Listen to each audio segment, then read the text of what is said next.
पन्नगे च सुरेन्द्रे च कौशिके पाद संस्पृशि निर्विशेष मनस्काय श्री वीरस्वामिने नमः।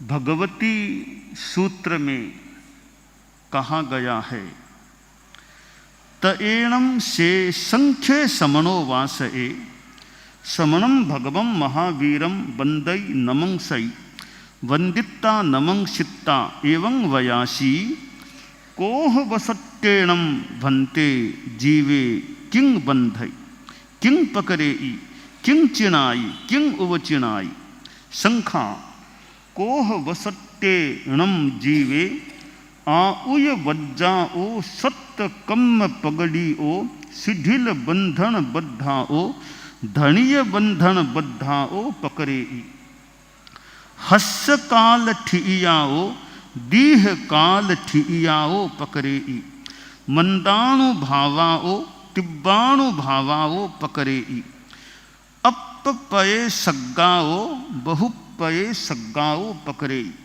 आऊयम चरणम कम्मम सिय बंधई सिय नो बंधई अस्साया व्ययनिजम चरणम कम्मम भुज्जो भुज्जो उवचिणाई अनाइयम चरणम अनवदग्गम दीह मध्यम चावरंतम संसार कंतारंग अनुपरियट्टै।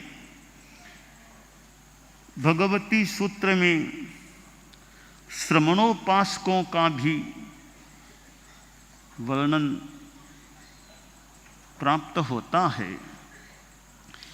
एक श्रमणोपासक भगवान महावीर के समय शंख था। शंख ने भगवान महावीर से प्रश्न किया, यानी वंदन नमस्कार करके बोला। साधु गौतम स्वामी जैसे प्रश्न करें यह तो बहुत ही एक सामान्य बात है। बहुत बड़े संत थे तो भगवान महावीर से प्रश्न करें, कोई इतनी असंभव या अस्वाभाविक बात नहीं लगती। परंतु भगवान महावीर से तो श्रावक भी बात कर लेते। एक श्राविका का भी उल्लेख मिलता है आगम में कि जयंती श्राविका, उसने भी प्रश्न किया। तो भगवान महावीर कितनों के प्रश्नों का उत्तर दे देते थे। जैसा आगम में वर्णन है उसके अनुसार यह बात है। तो श्रमणोपासक शंख ने कहा कि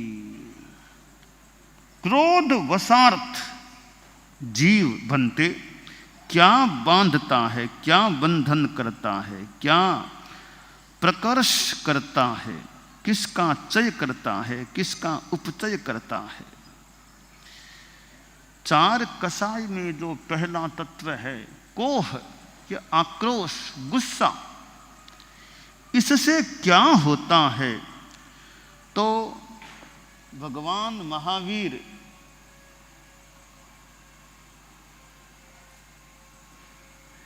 के पास यह बात आई, उत्तर दिया गया कि शंख कोप क्रोध के वशीभूत जीव जो होता है वह आयुष्य के सिवाय 7 जो शेष कर्म हैं वे शिथिल बंधन बद्ध प्रकृतियां उनकी हैं, उनको गाढ़ बंधन बद्ध कर देता है। अल्पकालिक स्थिति वाली प्रकृतियों को दीर्घकालिक स्थिति वाली करता है और मंद अनुभाव वाली प्रकृतियों को तीव्र अनुभाव वाली करता है। अल्प प्रदेश परिमाण वाली प्रकृतियों को बहु प्रदेश परिमाण वाली करता है। आयुष्य कर्म का बंध कदाचित करता है और कदाचित नहीं करता, क्योंकि आयुष्य का बंधन तो एक ही बार होता है जीवन में, तो कभी कर ले बाकी नहीं भी करता है। एक बात और बताई गई है कि वह अशांत वेदनीय कर्म का बहुत बहुत उपचय करता है और आदि अंतहीन दीर्घ पथ वाले चतुर्गत्यात्मक संसार कांतार में अनुपर्यटन करता है। एक हमारे व्यवहार में, जीवन में हम देखते हैं कि कोई कोई आदमी इतना गुस्सा कि मुंह से गालियां, मुंह से अपशब्द, बड़ों को भी तू तू कहना शुरू कर दे। ऐसा गुस्सा भी किसी किसी में आ सकता है कि फिर वो मानो भान इतना नहीं रहता, कौन है, गालियां देना, बड़ा है, उस तू तू तू तू बोलता रहना। ऐसी स्थिति भी बन सकती है और कभी कभी तो हाथ में लाठी आदि लेकर के प्रहार की मुद्रा में भी आदमी आ जाता है और कभी पास में जो चीज है उसको फेंक देता है।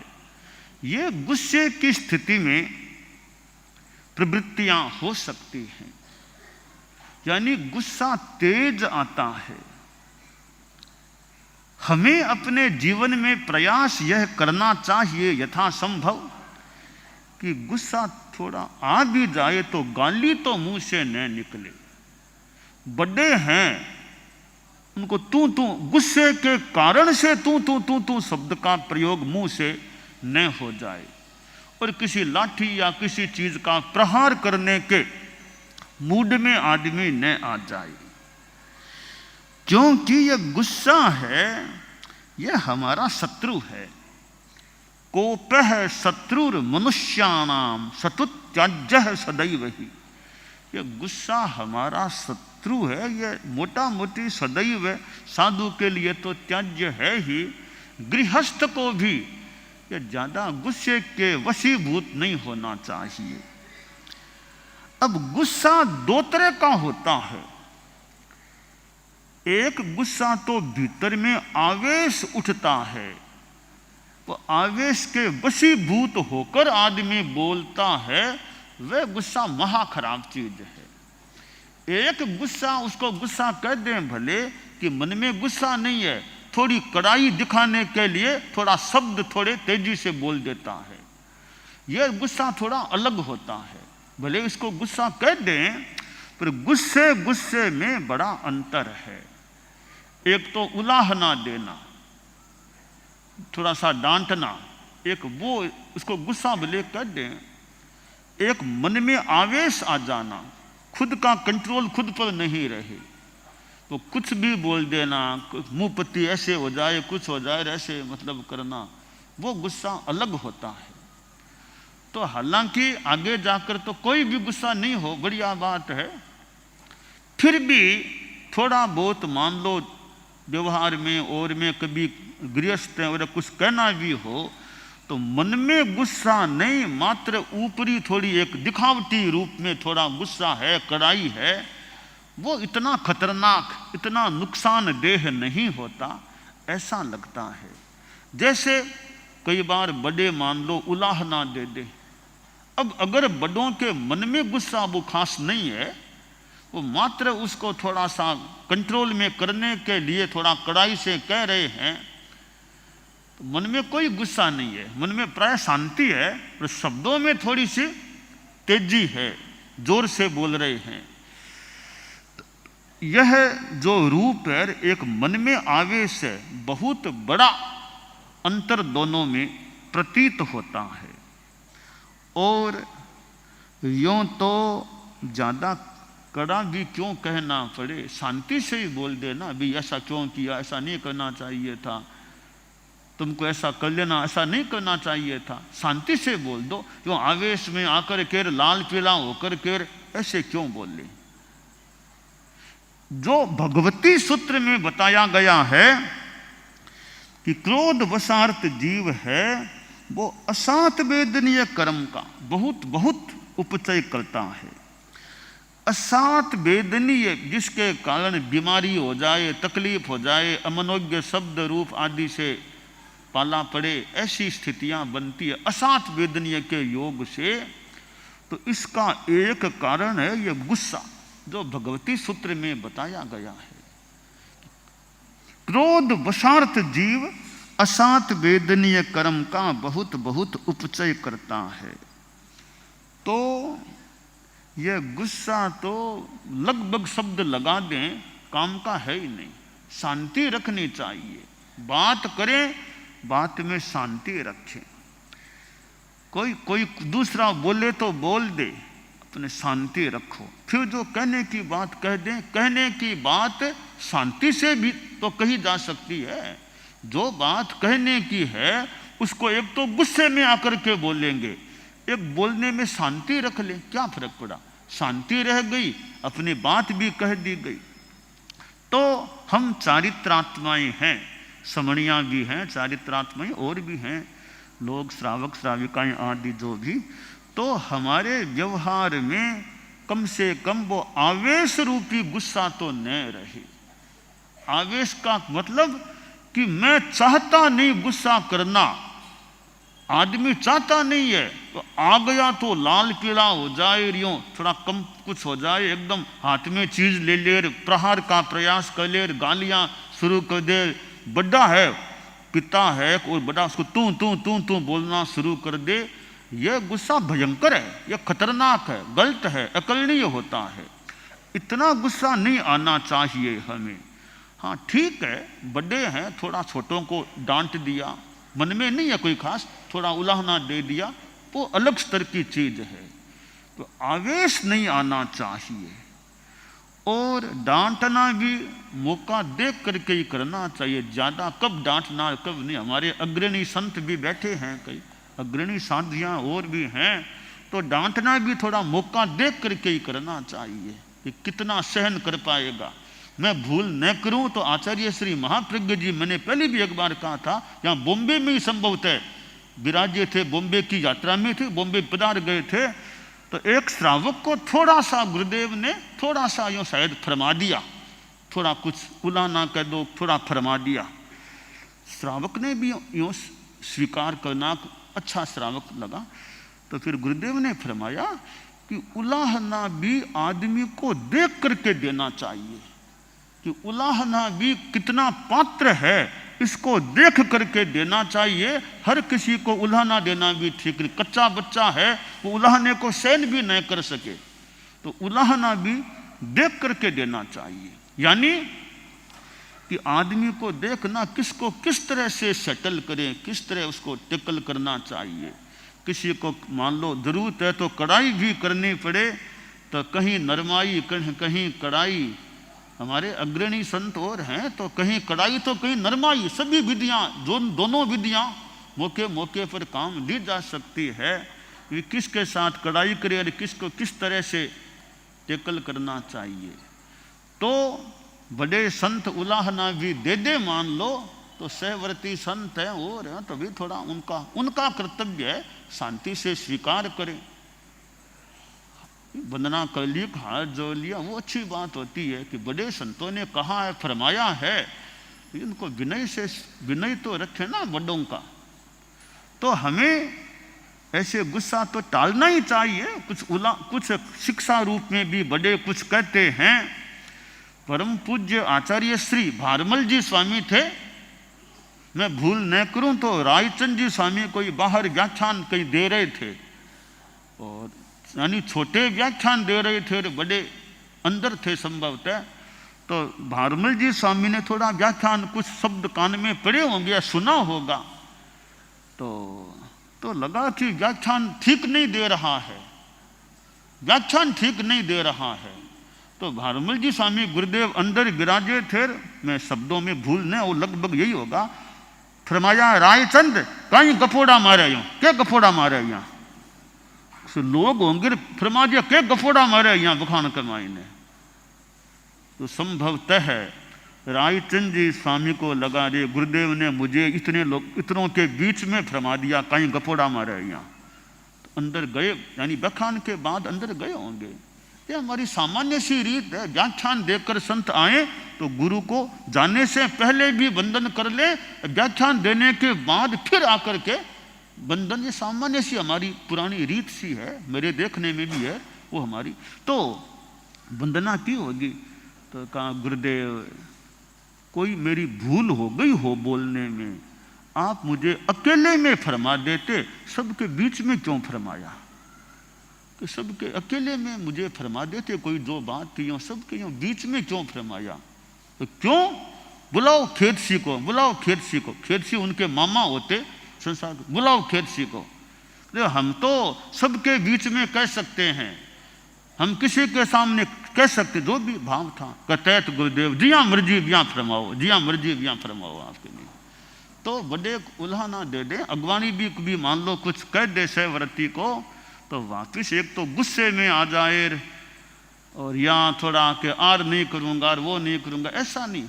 ऐसे नाराज नहीं होना, जल्दी से नाराज नहीं होना चाहिए, रूसना नहीं चाहिए जल्दी से, आर नहीं करेंगे वो नहीं करेंगे। हमारे साधियाँ भी है, संत भी है, बड़े कुछ कह भी दें तो आर नहीं करेंगे, लेट गए सो गए, ऐसा भी नहीं होना चाहिए।